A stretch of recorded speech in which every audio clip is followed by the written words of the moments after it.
Images of children going to school are quite ordinary for us here in Canada. It's the norm.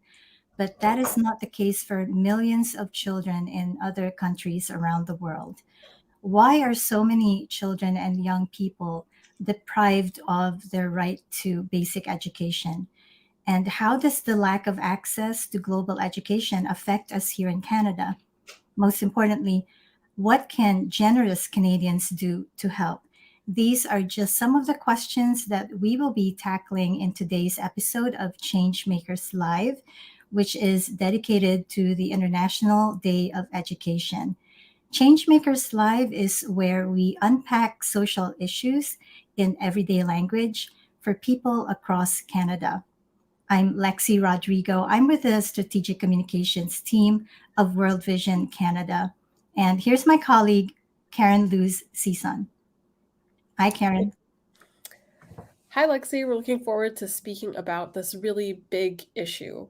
And we've actually got a double feature today with our guests. Our first guest is Vongai Changamire, and she's an education technical specialist at World Vision Canada with over 10 years of experience in social justice, international development, and education. She's committed to improving the lives of children and youth from marginalized and fragile communities across the globe, and her work focuses on education financing, literacy, curriculum development, and education in emergencies. She's worked in education programs all over the world, touching Africa, Latin America, Asia, and North America. Welcome to the show, Vongai.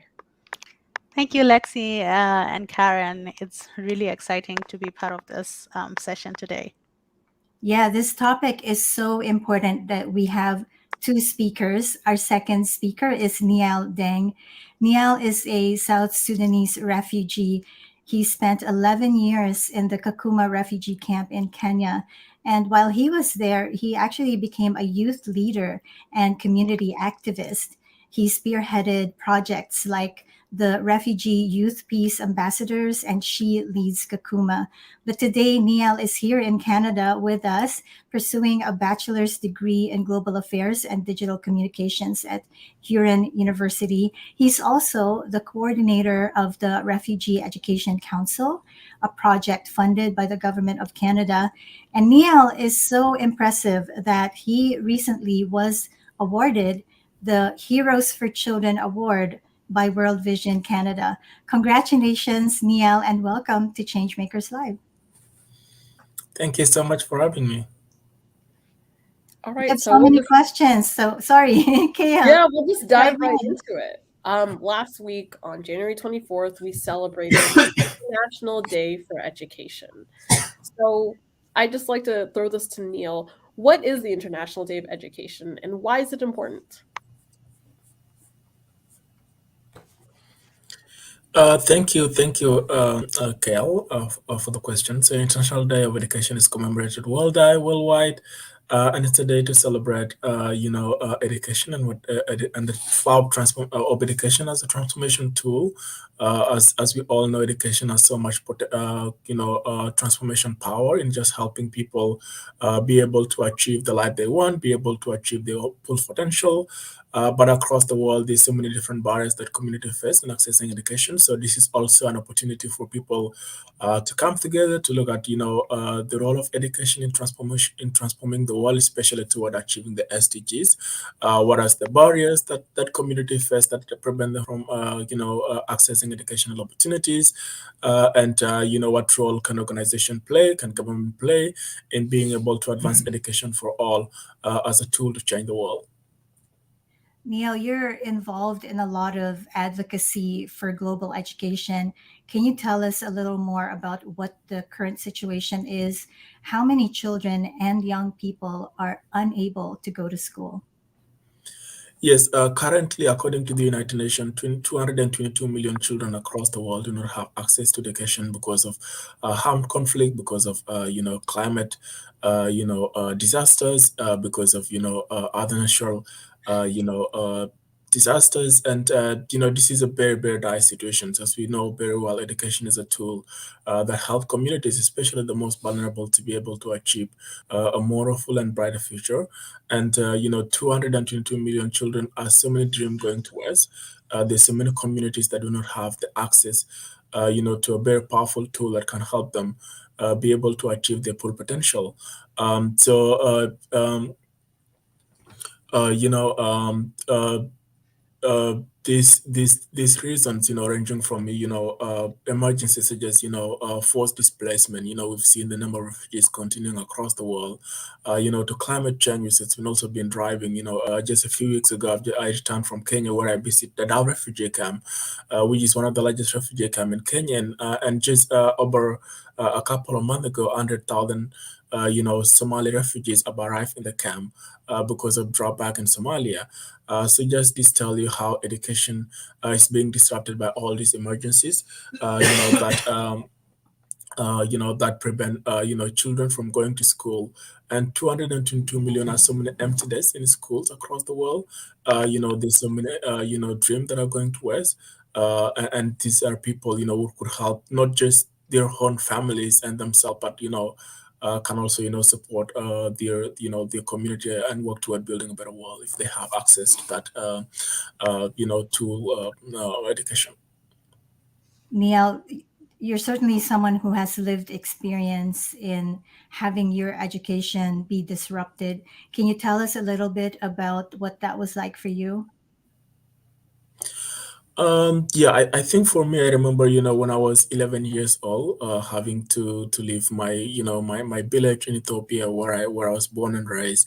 I arrived in Kakuma refugee camp frustrated. I was traumatized. I was lost. But my life took a turn when I went to school, because in school, I was not wholly able to find knowledge or learning. I was able to find space where I could be happy. I was able to find a space where I could have solace, where I could have hope, and that helped me. Education gave, school gave me a space where not just to think about the trauma I went through, having to flee my country as a child, or the challenges I was facing in the camp, but also gave me an opportunity to think about a glowing future. And that gave me an opportunity, to let go of my trauma, and to work toward achieving my dream. So from my own experience, having to live in Kakuma refugee camp and having to go to school and seeing how education helped me transform my own life, I believe that it's a very powerful tool that every child everywhere deserves to have. And I'd love to hear more about how education is that powerful tool from a policy perspective. So, Vongai, what would you say is the connection between education, peace, and development? That's a good question. So education, peace, and development are interconnected and really depend on each other. So education, as Nihal has already talked about, is very fundamental to dealing with a lot of things, economic development, to dealing with mental health issues, and all of that. So education becomes a very key factor in promoting peace and sustainable development. So let's break it down a little bit. Education, as we've already said, provides the individuals with different skills and knowledge they need to participate in development. Without peace, and peace in turn really provides that environment for education to be operational, and vice versa. Without peace, schools may be closed, teachers and students may be at risk, and families may not feel safe. And other folks and children in vulnerable communities um, may not have the opportunity to then contribute to the development. As such, integration of peace education in curriculums then promotes knowledge and skills and attitude that help people, one, prevent conflict from occurring, resolve conflicts peacefully, or create conditions for peace. Mm. Yeah, I definitely see how education, like providing education, can give a cycle to people out of give people a way out of conflict and prevent conflict from happening in the first place. Nhial, you've shared a little bit of your own personal story when it comes to the value of education. Have you, in your advocacy work, what's a story that you've witnessed or heard that speaks to the power of education in peace and development?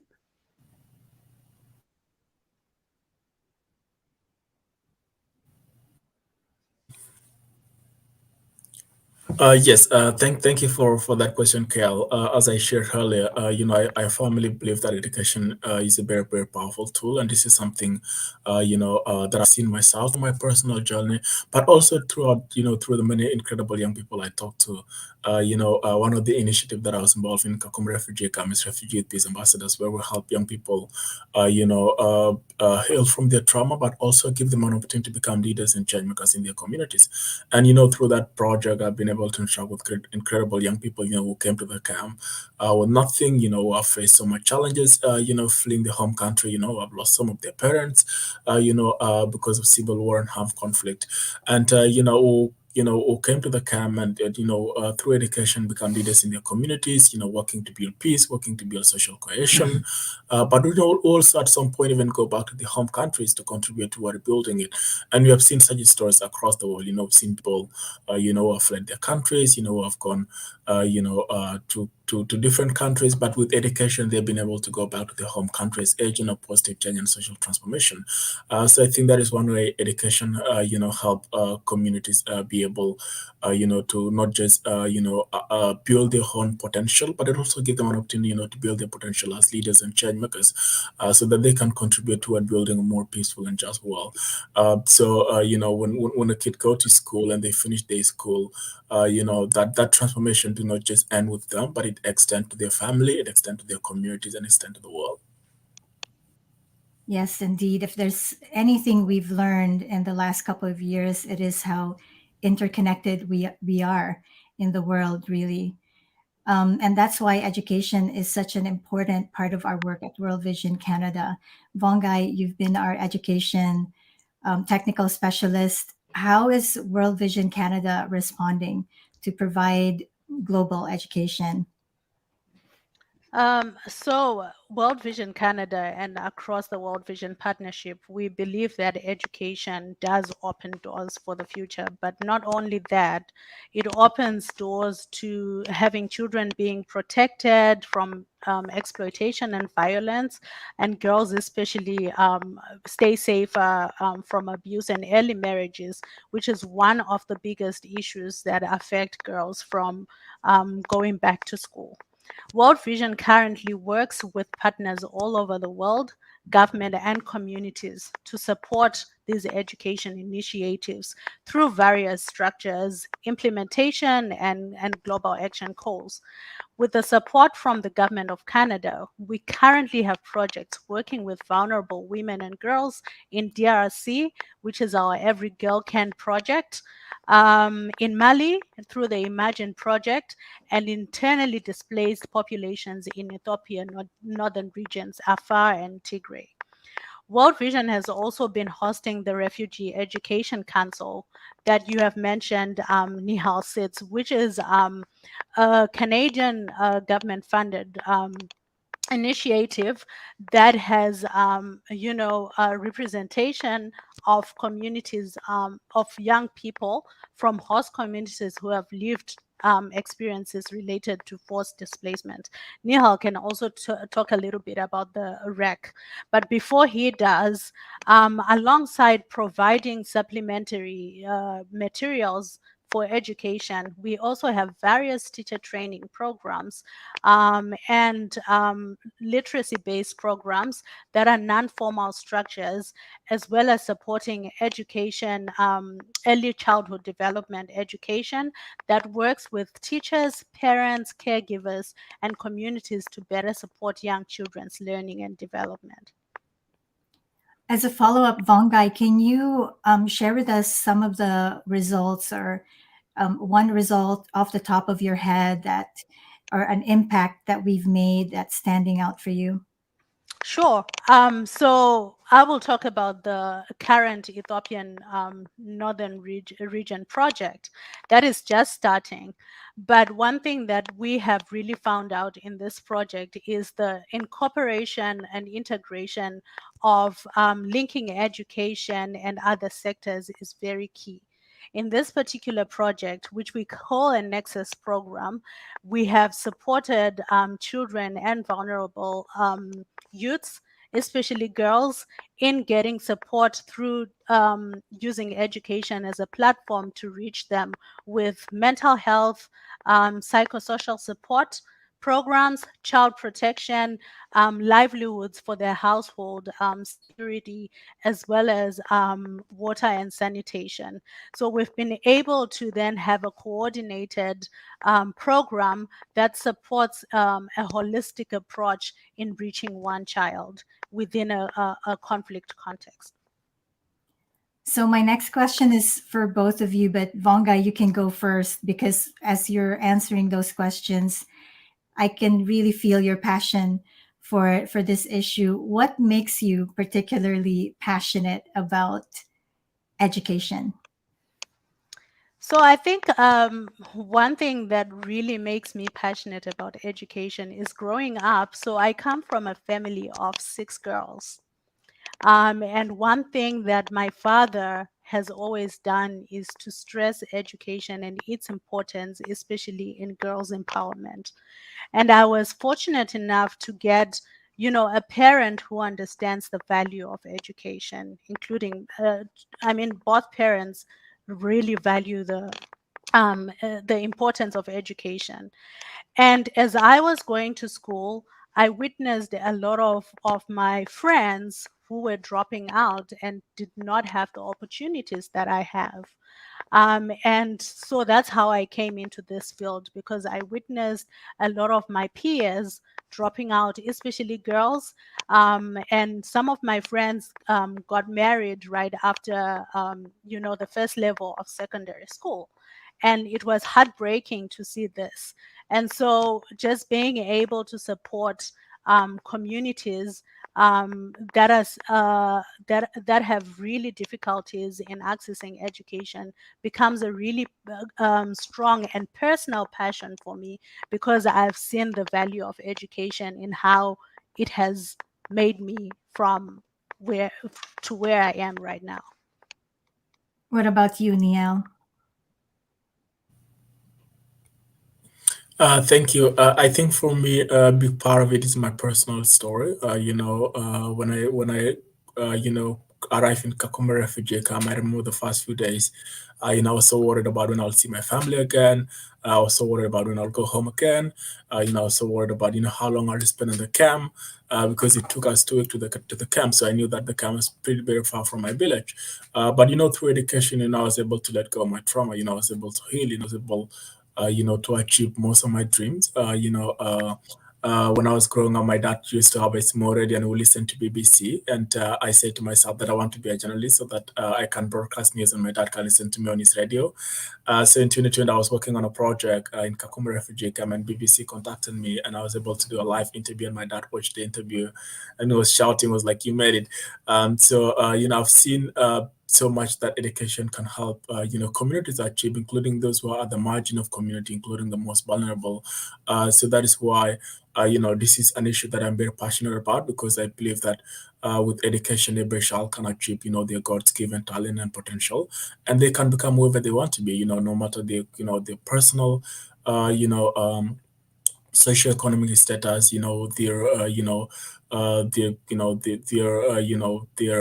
where they come from, the color of their skins, their religion or their sexual orientation, or any aspect of identity, no matter who they are, it just gives them so much, to look toward to, and give them that opportunity, to become whoever they want to be. Thank you both for sharing how passionate you are. It's honestly really inspiring to hear myself. Just hearing your stories about how education played a factor in your communities and in your own personal lives. So both of you are powerhouse advocates yourselves in education. How can the ordinary Canadian help with protecting the right to education? I'd love to hear about ways that our viewers out there can help reach across the world and make education happen for other communities who don't have the same privileges we do? Sure. So I can start from, how we can work together. We, meaning World Vision Canada, can work with the ordinary people staying in Canada. So one statement that stands out for me is there is a power in numbers. And as you said, in terms of advocacy and everything else, there is a power in numbers. And it takes a whole world to fully realize the right to education for children everywhere, because it affects everyone. So World Vision has several programs which make it possible for us to work together in creating what we call winning societies through education. The first part that people can contribute is advocacy, through advocacy. We do work a lot in advocating for increased funding within the Canadian government. And right now we actually have a petition that is going on that people can come in and sign to hold the government of Canada accountable for calling to continue to invest in global education. We also have our sponsorship program. When you sponsor a child, you also support both their individual education journey and the development of their communities. This initiative pulls together funds from donors, partners, individuals, and the government of Canada to provide access to the necessities that children need, which includes other things such as clean water, healthcare, and education. Finally, we have our online gift catalog, which invites individuals to choose from the many kinds of life-changing gifts, including several focus on education, that is textbooks for children, school essentials, technology for a community, or sending a girl to school or girls to school. So you have a broad option within our gift catalog for you to be able to select and contribute to education of boys and girls in marginalized communities. And Nhial, do you have any suggestions from your end? Yes, thank you. I think when it comes to education, something that is very important is to listen to the voices of those that have been affected by the education crisis. That include refugees, that include displaced communities, and the Refugee Education Council is a very good example of how that can be done. So ensure that refugee voices are put at the forefront, of the work that is being done by government, by the private sector, by international organizations is very, very important, because they have so much lived experience, expertise that they can bring to the table that can help us in being able to, to design effective solutions, for addressing the education crisis. And, the Refugee Education Council, which is made up of 15 members and Advise Canada on the Together for Learning campaign, and it's being hosted by World Vision. Last year, released a youth manifesto, which was a call to action for global leaders to invest, in education. They used manifesto, at different pillars that address different issues, in the education crisis. So please, go and have a look at the youth manifesto, look at ways you can amplify it. Look at ways you can amplify refugee voices, their stories. The Youth Manifesto also come with an anthology, we share, about some incredible stories of young displaced people. I've seen so much, transformation tool, who have seen the potential of education, as a transformation tool in their societies, in their own lives, in their families. So yeah, the Refugee Education Council is on social media, so have a look, and amplify the advocacy and the messages that they put out to world leaders to address education. Thank you, Nhial. Great point. When we want to solve this problem of lack of access to education, we have to listen to the voices of those who are experiencing it firsthand. So thank you for that reminder. I have a question here coming from, this is a common sentiment that I'm seeing especially in social media. And either one of you can answer or both of you can answer. The question is, considering the global recession, skyrocketing prices, and climate emergencies, can Canada afford to invest in global education? Who would like to take that first?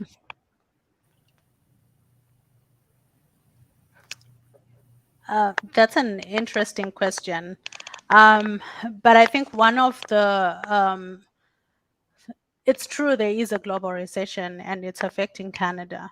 But one of the reasons that I think we should also really push to invest a lot and as much as we can in global education is what happens in terms of development. That connection of education and development really then affects how much development across the globe also happens in terms of economic development. So the more we invest in education, the more we are guaranteed that the future will fix itself by contribution and productivity from the results of education. So I think it might be really hard to invest more now, but it really is important to recognize that in the long term, it will be able to deal with some of these crises.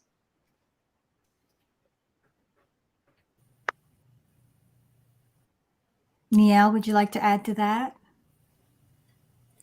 I think one perspective that I would just like to bring to it is that most of these issues, global issues, are interconnected, and they do not just affect one country or another. The recession do not just affect Canada; it affects several different countries across the world, including countries in the global south. And when we have these global problems, I think it's time to design global solutions. And one solution is education. Even to the economic crisis, education give communities the opportunities to become self-reliant, the opportunity to contribute to their local economy, to contribute to the global economy. So I think as much as this is an issue that need to be addressed, I think it's also important to not neglect the education crisis. And I believe that Canada has a lot that they can do in trying to help countries in the world, especially countries that are very much left behind, that where communities been affected by it, the education crisis are best, and just giving them the opportunity to become whoever they want to be. And as I said, I think economy wise, they can also contribute to the local economy, they can contribute global economy when they have the education tool, and go to school and finish their studies. So I think all these crises intersect in one way or the other. So it's important to address them all from that global lens and intersection lens. I love that. We definitely don't live in an island. I mean, technically speaking, every person who lives in the continent lives. Anyways, um, thank you both for sharing your perspectives today on education. I'm definitely moved and inspired by your stories and by your knowledge. That's all the time we have for today. Thank you out there for watching. And if you're moved to support global education, please sign the petition for the Government of Canada to invest in global education in the 2023 budget. The budget is coming up fast. So we need all your voices out there. The link is in the video description, or you can scan this QR code to access the petition. Thank you, KL. Thank you, Vongai and Nhial, for joining us today. And thank you to those who are watching us either live or in the recording. Please like this video if you have found it helpful. That helps us to reach even more people. And subscribe to us on YouTube and Facebook so that you will not miss out on future episodes of Changemakers Live. We'll see you next time. Have a good day. Bye.